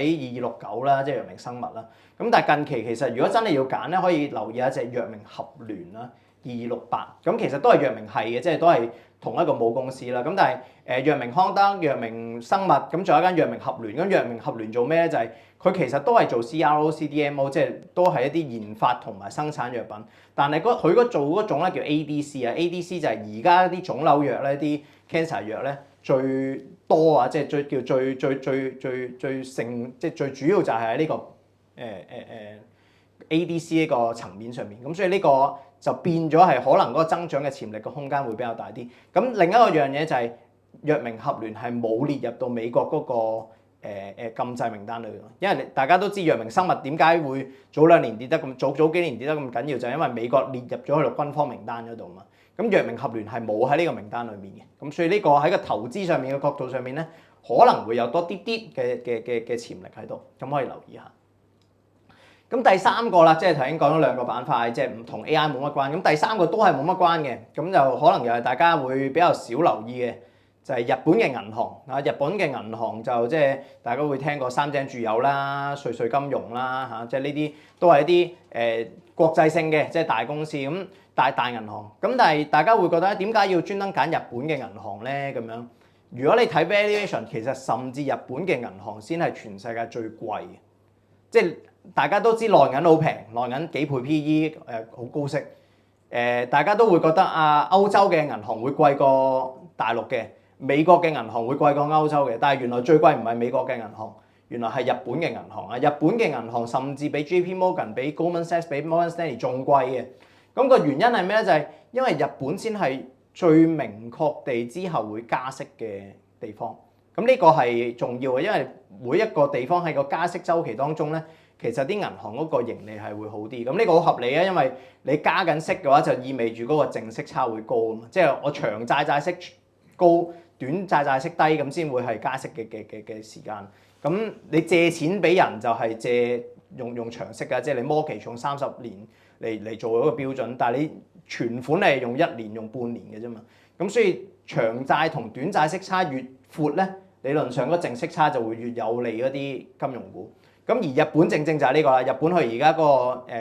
即係日本嘅政策利率只係1厘啫。咁而佢相信未來大家會覺得佢有機會加到再高啲嘅位置啦，應該相信都會。咁所以就日本嗰個加息呢樣嘢咧，係應該會有一個幾大嘅有利啊，對於一啲日本嘅銀行嚟講。咁尤其是呢可以揀啲 ETF 啦，亦都可以揀，譬如三井住友就係三大巨頭之一啦。咁可以留意下呢間叫理索拿，理索拿就係一間細啲嘅，應該係如果冇記錯第6大啦，即係如果喺日本裏面第6大嘅銀行。點解會專登剔咗佢出嚟講咧？就係因為三井住友、瑞穗金融嗰啲全部都係國際銀行嚟嘅，即係國際級嘅銀行嚟嘅。佢可能係譬如三井住友係同美國嘅 Jefferies 有啲投行嘅合作啊等等。佢唔係咁 pure 按頭先講嗰個淨息差個估計。咁理索拿咧就係一間好 local 嘅銀行嚟嘅，即係真係主要嘅業務就係做零售客戶啊，做一啲 mortgage 啊咁樣。咁所以佢係會最直接受惠到嗰個日本加息嗰個大方向。咁理索拿就8308啦，可以留意下。咁最後一個都係可以作為一個分散風險嘅方向，就係資源股啦。咁我哋都其實 on and off 都有講噶啦。其實資源我哋係相信有價嘅，即係始終石油又好、黃金又好、銅鋁都好，其實我哋相信資源係有價。咁但係而同一時間咧，其實喺成個第二季度，香港嘅資源股係跌到好緊要。咁啊，即係講緊啲石油股可能高位跌咗30%，可能啲紫金啊、宏橋嗰啲跌咗40-50%都有啊。咁但係如果你睇翻真係本身個 underlying 嘅資源價格嘅話咧，其實冇跌咁多啊。即係如果你好簡單用油價去比較，而家油價都仲比年初嘅位置高咗20-30%。咁但係如果你睇翻個股價就冇咁嘅情況。咁所以呢樣嘢其實我覺得係一來就係可能係啲股票 oversold 咗啦。咁二來就係可能係真係香港嘅資金流有啲比較弱嘅情況，即係可能真係好多人沽香港股票，令到香港嘅有質素嘅股票都俾人洗倉洗得好緊要啦。咁所以如果你睇翻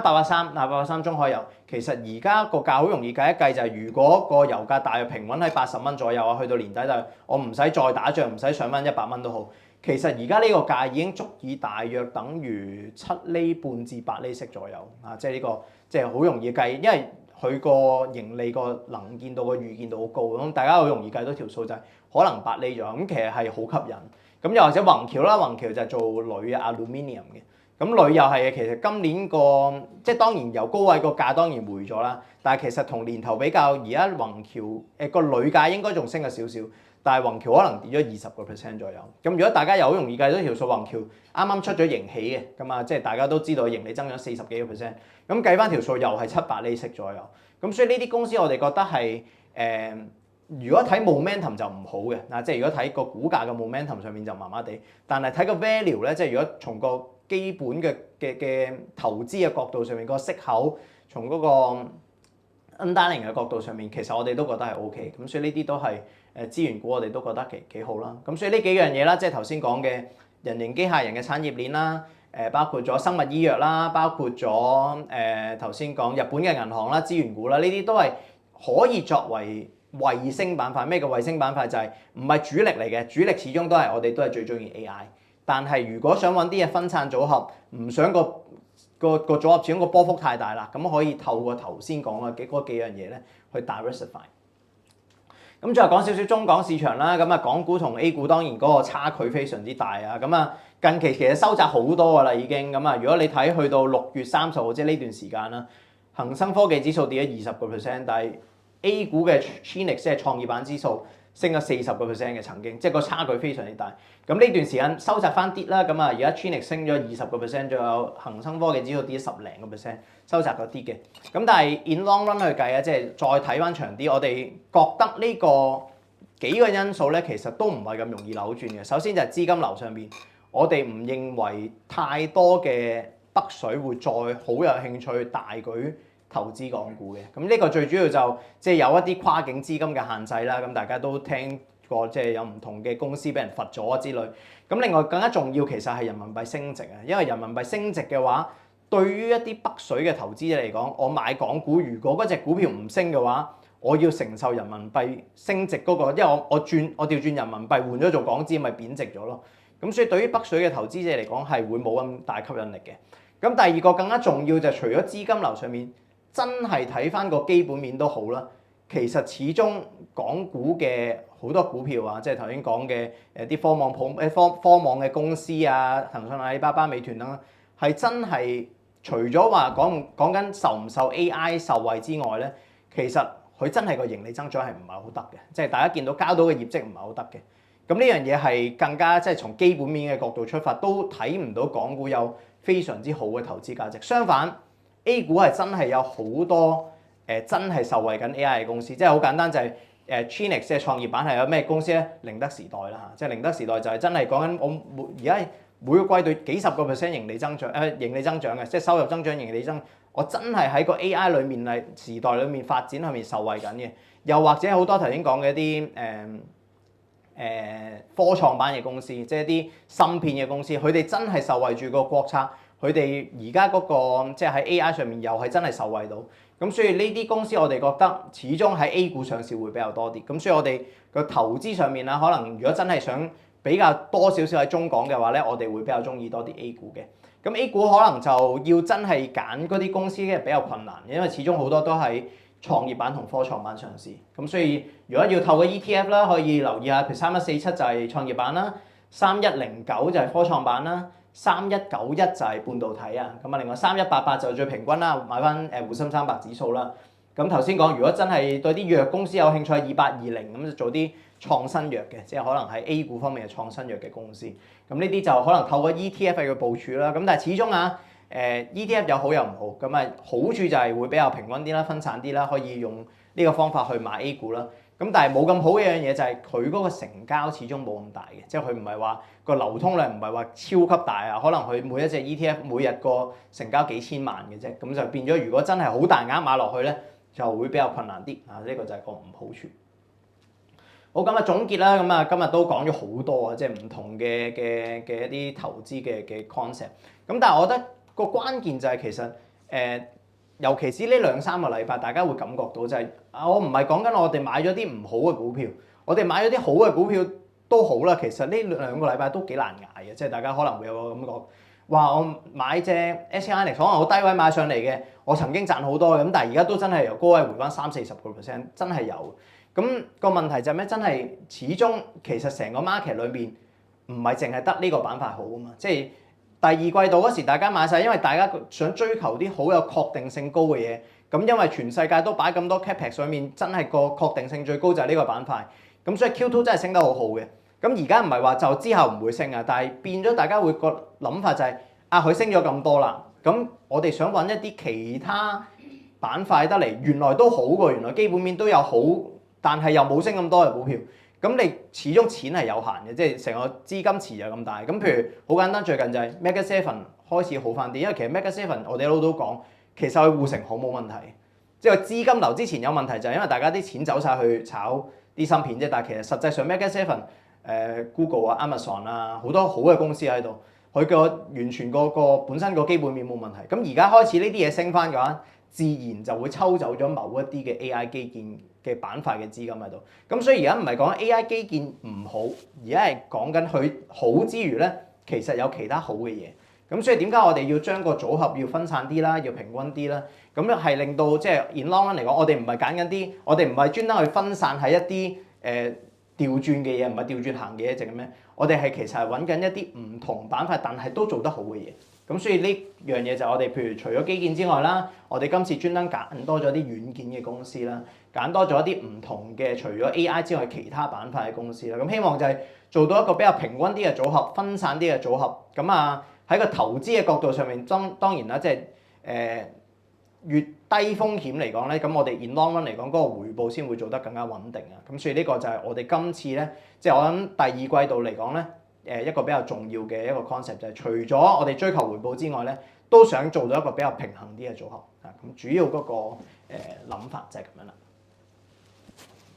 好，我哋俾啲熱烈嘅掌聲。Frank 因為佢一次過嗰個零鐘，我見到佢出晒汗，飲啲水先。出晒汗。咁其實我借呢個時間咧，我都我哋有個 Q&A 時間啦。咁但係我亦都想借個時間，就因為有好多人咧就以為我係做 KOL，其實識我嘅朋友咧就知唔係啦。因為呢個 channel 其實好多時都係我啲朋友啦，我哋啲客戶啦。咁我哋其實係幫人投資嘅。咁投資我自己作為一個投資者，我去營運即係呢個 channel 就係我希望透過一啲嘅即係投資嘅資訊，可以幫我哋啲客戶去增值啦。咁譬如揾啲叻嘅基金經理，揾咗蔡金強啊，揾咗阿黃國英幫我哋去投資啦。咁但係我哋都會揸住正股㗎嘛，我哋都有啲短線或者係有啲靈活啲嘅投資。咁我都需要有啲專家，因為我發覺自從有咗即係中美貿易戰之後啦，即係個世界又更加複雜啦，跟住有咗 AI 之後，啲股票就新到我都連個曲我都要一段時間我先記得咁樣啦。咁所以咧，我同阿 Frankie 就合作咗差唔多就嚟10年啦。咁呢10年日日都跟住佢 trade 股票，咁好慶幸亦都有佢幫手。咁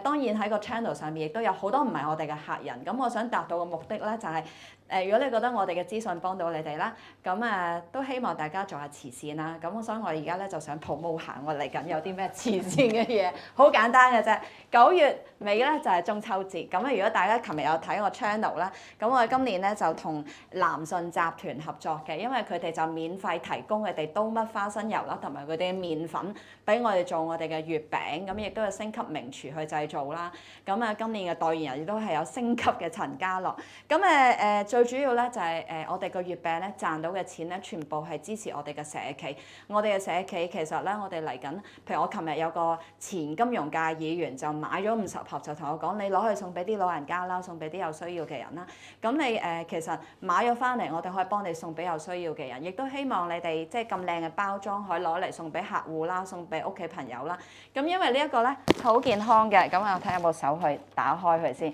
即係對於我嚟講咧，我咧就係好容易肥嘅，所以我咧月餅我就食一啖嘅啫。咁咧呢個你就唔使係啦，唔會唔環保，唔會太肥，因為咧每一盒咧有2個嘅傳統嘅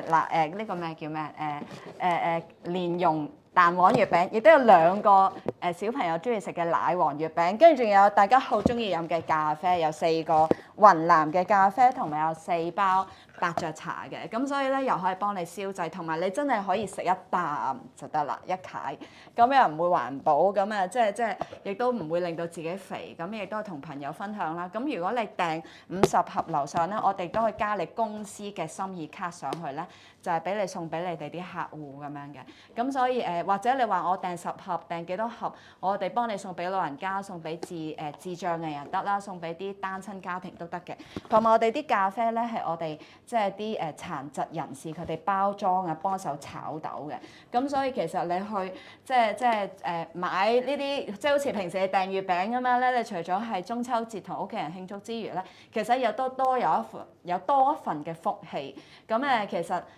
一盒就268，係咪好平？跟住咧買10盒就238一盒。同埋買10盒樓上可以送貨嘅，咁所以就希望大家咧就可以即係中秋節透過呢個月餅咧，亦都將呢啲福氣咧就送俾你身邊嘅屋企朋友，咁買嚟捐俾有需要嘅人都得嘅，係啦。咁好啦，講翻我哋投資方面，因為其實 Frankie 咧就即係頭先幫我哋一氣講咗20幾隻嘅股票啦，亦都有啲嘅 ETF 咁樣啦，最後亦都有提到，譬如 Mega Seven 啊，咁我亦都想問下 Mega Seven 裏邊，你有冇邊啲相對睇好嘅咧？係啦。我自己其實就 Nvidia 不嬲就係我哋其中一個，即係有啲嘢其實我哋冇擺喺度啫，即係我哋冇改變嘅，即係好簡單就係譬如 Nvidia、台積電嗰啲，我哋都仲係核心嘅睇好嘅持倉嚟。咁 Nvidia 當然 Mega Seven 裏面我哋會比較睇得好嘅，其實 Nvidia 由頭到尾其實公布嘅業績一路都非常之好，即係佢嘅發展、佢嘅芯片、佢嘅機組、佢譬如而家最新 networking 每一樣嘢其實都做得好完美。點解之前唔升就係因為佢啲資金走咗去炒其他嘢啫嘛，即係可能大家會覺得 Nvidia 已經係最大隻啦，全世界最大市值嘅公司，咁我不如走去買AMD 啦，我走去買 Intel 啦，走去買memory 啦，咁但係實際上其實 Nvidia 爆發力可能係弱啲，但係其實盈利增長一路都冇問題。咁而家都仲係20倍 PE 度啫嘛，揸得好舒服嘅。係啊，揸得好舒服嘅。Nvidia 我哋都仲係好中意，鐵台積電啦。咁如果另外 Mega Seven 我哋 Google 同 Amazon 咯，即係 Google 同 Amazon 我都仲係中意嘅。即係我哋覺得Google 就始終佢 Gemini 當然最近多咗啲冇咁好嘅消息啦，即係可能大家覺得Google 好似俾人開即係 Gemini 開始個發展有少少瓶頸嘅，確實係。咁但係始終如果講緊成個生態圈裏面，我哋覺得 Google 嗰個生態圈即係點樣去應用啦，即係由佢自己有佢自己嘅 TPU 啦、芯片啦，其實係全展式 AI 嚟嘅。咁我都覺得 Google 都仲係好，咁 Amazon 都係即係佢嗰個即係而家點解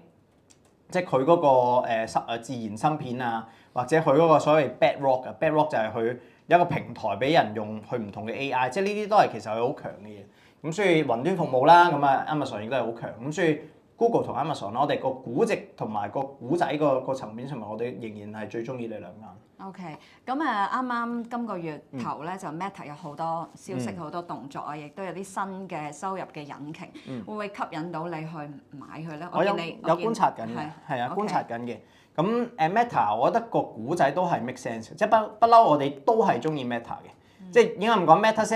Mega Seven，我哋基本上都覺得係好嘅。即係其實幾隻都係，因為大家都有好強嘅護城河。係啦，冇錯。即係佢有其實咧，頭先我啱啱訪問咗 KP 啦，大家之後可以睇翻片。咁佢都話其實每一間呢啲 Mega Seven 都有好多嘅護城河，不過佢變現，即係好似我哋日日用嘅 WhatsApp，其實 Meta 都未攞出嚟變現。不過你唔知佢幾時。同埋佢而家 Meta 嗰個新嘅 AI 係勁嘅，即係而家大家甚至SME Analysis 係講緊話 Meta 個新 AI。可以逼近到 Anthropic 同 OpenAI、ChatGPT 嗰個 level，咁所以如果 Meta 真係即係佢始終擺咗好多資源投資落去 AI 度，咁而大家一路詬病佢就係太多 capex 啫嘛，咁 capex 嘅問題就係你投資期都總會去到收成期嘅。咁只係呢個 moment 未到收成期啫，咁但係如果佢有佢新嘅方法，譬如頭先講，我哋頭先有講 Meta 嗰個即係新嘅方法去令到佢吸引多啲資金流去再增加 capex 嘅話，其實呢啲都係幫到佢。咁我覺得 Meta 係值得留意嘅，咁但係呢個 moment 係我都係觀察當中。好，咁另外我留意到咧，比起上一季、上兩季咧，你都好有一個 segment 係講即係 Neo Cloud。今次好似冇咗雲，嗰嚿雲唔見咗。咁你係相對係咪因為 Meta 佢又即係同有影響？係啦，做雲所以令到你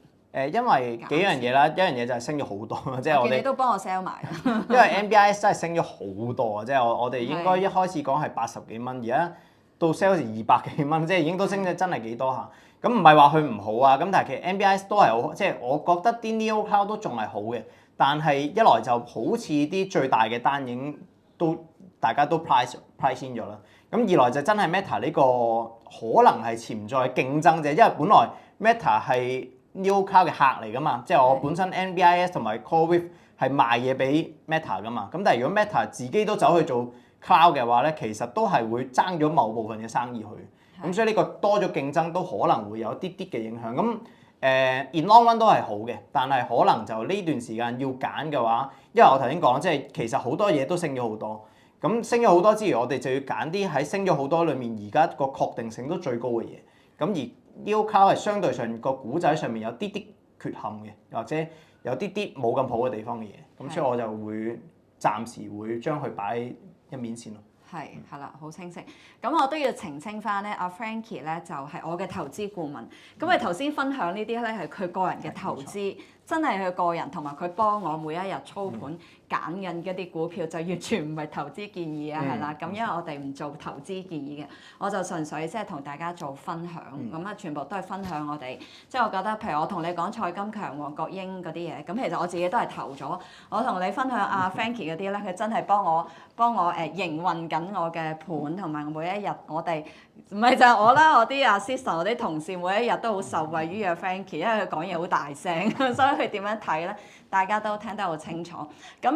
如果我哋嘅客人就記得每一日都聽住阿 Frankie 講呢啲股票嘅進展啦。咁但係如果未係我哋嘅客戶嗰啲咧，除咗可以問我哋啲同事點樣可以聽到你嗰啲之外咧，咁可唔可以分享下點樣部署，幾時去買啦？因為即係都幾多下噶嘛，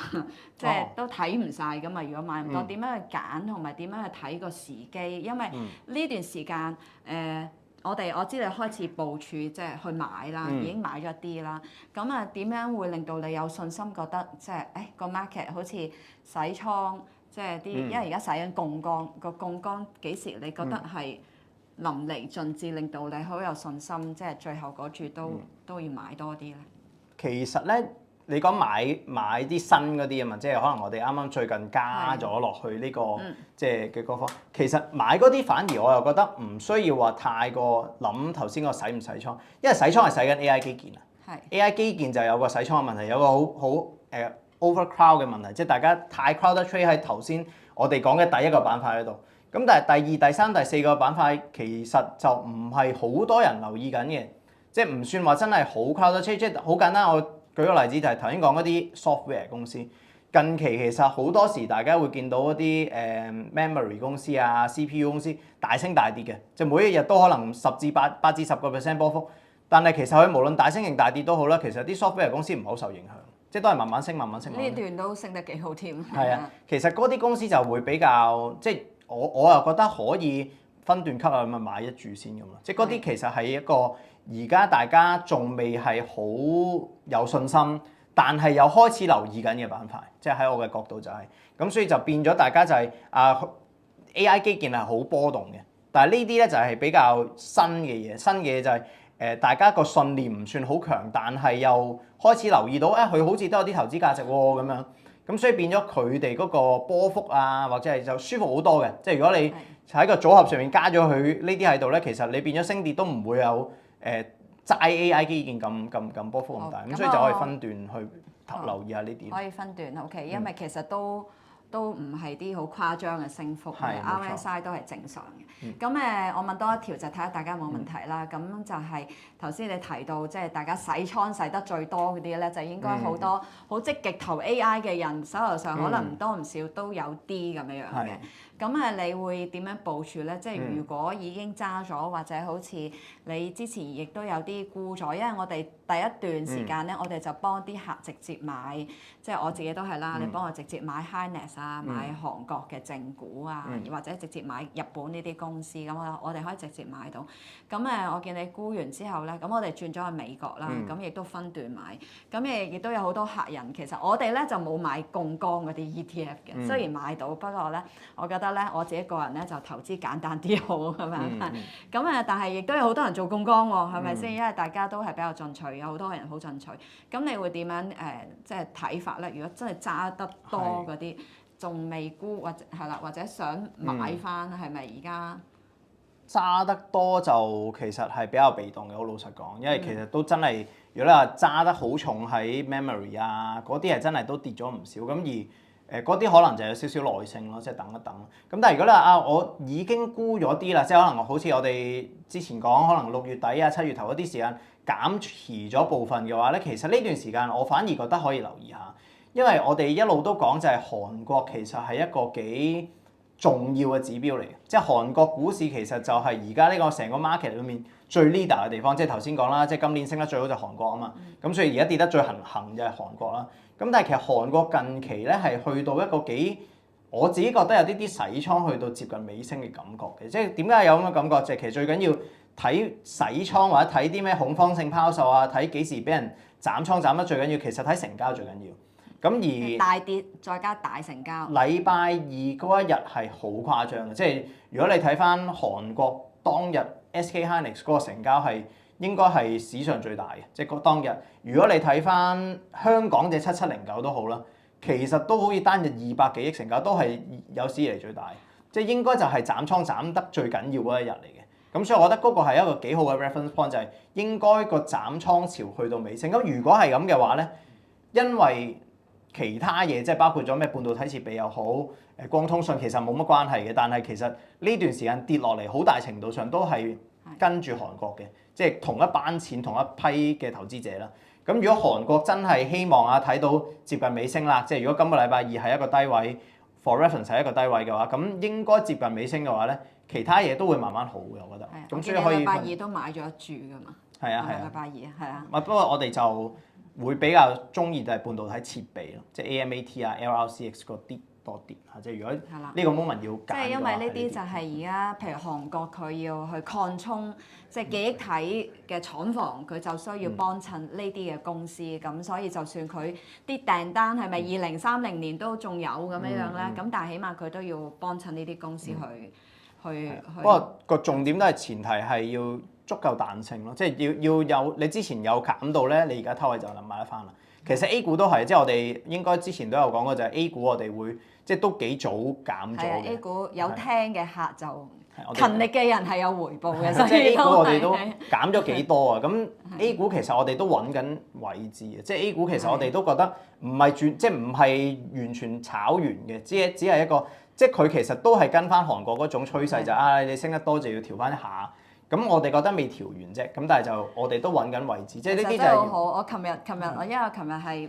去完旅行翻嚟，問 Frankie A 股真係跌咗好多喎，我係咪可以買翻咧？跟住阿 Frankie 話上個禮拜佢先開始沽，應該冇咁快，即係我冇咁快完結。有啲耐性可以等下咯，但係實際上即係如果即係呢啲全部都係如果之前有減到咧，就可以揾位偷位買翻嘅。即係呢啲我哋都覺得係其實頭先講嘅，因為 AI 基建嘅趨勢冇變噶嘛，即係純粹就係。個你升得太多要調整一下，咁 A 股其實情況都係一樣，咁所以我哋都係等緊個 signal 出嚟咯。係啊，所以我都係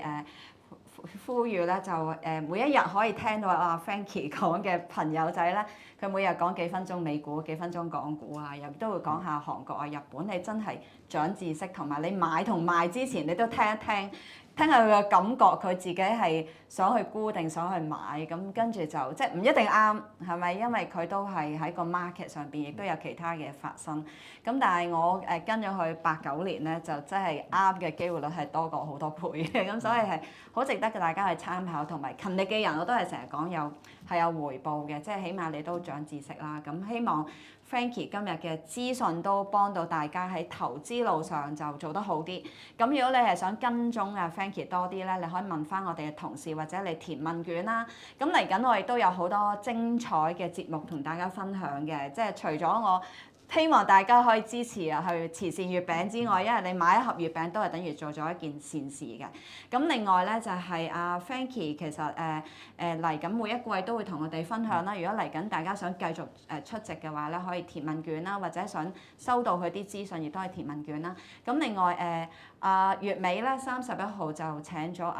蔡金強就同我哋分享佢呢一季嘅睇法係啦。咁大家亦都可以填翻問卷，但係咧座位有限，咁Oscar 個 talk 咧就係佢基金嘅客戶啦，即係經過我哋買嘅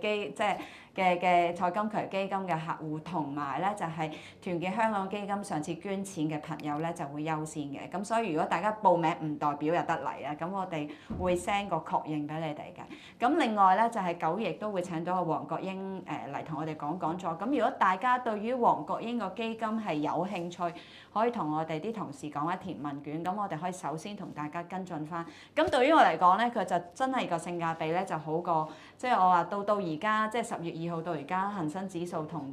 佢隻基金比，其實相差20%，即係跑贏咗20%。咁即係我覺得舒服好多啦，揸得。咁所以就大家可以諗，即係如果你唔想自己咁辛苦咯，想揾基金經理都係揾啲真係好有經驗又做得好嘅。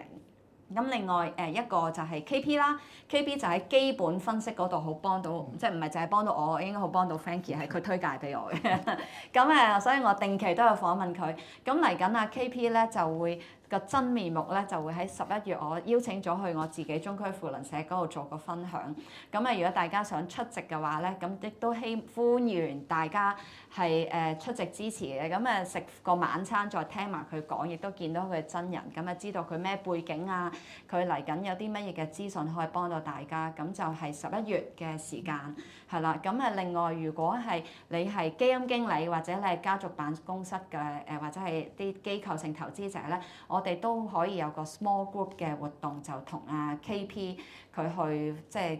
去跟進翻，因為更加深入嘅即係 AI 嗰方面嘅投資或者啲資訊嘅，咁你都可以去嗰個問卷或者contact 翻我哋啦。咁係啦，好多宣傳嘅工作咧就真係唔好意思，即係我都係借助呢個 channel 或者呢個機會同大家分享。咁希望大家係啦，即係投資浪嗰度咧，每一個浪都有啲增長啊，係啦，咁亦都做翻啲善事咁啊，多謝晒 thank you。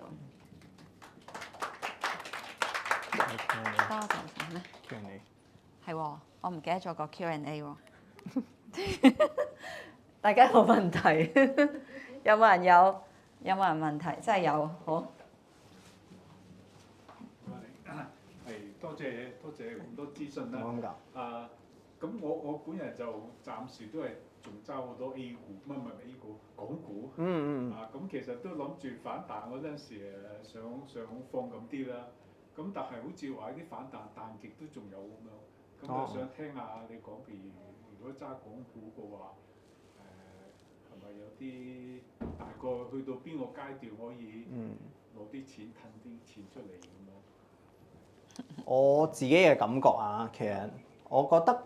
呢段時間都即係接近而家呢啲位都可以考慮嘅啦。因為其實點解港股會升先解釋嘅點解最近港股會升，其實好明顯係調轉行㗎啦。即係由5、6月一路人哋升得好緊要，我哋就跌得好緊要㗎嘛。咁到7月頭開始人哋跌得好緊要，我哋就升翻都唔少啦。咁其實成個 concept 咧就係因為好多 hedge fund 拎咗港股係做對沖基金裏面沽嗰部分即係呢個即係實際操作嚟嘅。即係好多基金就係因為佢要 market neutral 㗎嘛，即係佢要買幾多就要沽翻幾多。咁佢哋想買日本、買韓國、買 A 股就會揾咗最弱嘅香港嚟沽。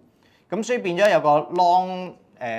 我舉個例子 long Korea short Hong Kong 嘅一個咁嘅 pair trade。咁而呢段時間因為韓國跌得好緊要嘛，咁佢就變咗我要沽韓國嘅時候，咪同一時間平倉 short cover 翻香港嗰部分咯。咁所以呢段時間你留意下咧，就係香港嘅股票升咧，唔係升啲好強勢嘅股票，係升啲最弱嗰啲股票。邊隻最差就升邊啲嘅，即係譬如今日升得最緊要就係小米，升得最多咧就係升啲最弱嘅股票，即係美團可能低位升咗30%，阿里巴巴升咗30%。咁但係如果你睇翻啲香港嘅強勢股，其實一樣跌得好緊要。即係代表住其實而家呢個市場唔係由 long 分去主動，佢只係 short cover 所帶動。咁如果係咁咧，其實我覺得你話都由低位彈，今日如果冇記錯，同低位第13日，好似第13日，咁我覺得都升咗超過2000點啦。咁今日又好似如果恒生指數50天線左右啊嘛，咁我覺得差唔多咯。即係如果咧逐步減嘅諗法嘅話，今日即係呢段時間大概25000點呢啲位咧，其實你話將一啲本身想減嘅嘢去減持都係一個算係幾好嘅 timing 嚟嘅，同埋重點係啲好嘅嘢其實都跌咗好多啊嘛，咁即係變咗之前可能如果你話6月轉就好難啦，呢個係喺紀錄新高一個紀錄新低咁樣，咁但係而家就變咗好似啱啱有個幾好嘅翻，即係轉翻有個調翻轉行，咁所以變咗而家你話去沽咗啲之前可能麻麻地嘅嘢，咁但係啲好嘅嘢跌咗落嚟喎，有啲調整喺度喎。A 股咁樣，你舉個例子，唔好講韓國先啦。A 股咁即係揀翻中國裏面，咁可能減持啲香港買翻啲 A 股，我覺得呢個 moment 係一個幾好嘅時機嚟嘅。係好仲有冇問題？即係呢個都係喺香港嘅朋友好多都有啲感情，有啲嘢都係唔捨得沽。咁而家就喺度一個問題，我自己嗰啲 A 股 ETF 之前都係啲港股轉過去，即係起碼我哋都係繼續支持翻我哋中國嘅企業，幫我轉一轉。係啦，咁好，如果冇問題就多謝大家 ，thank you，唔該晒。多謝晒。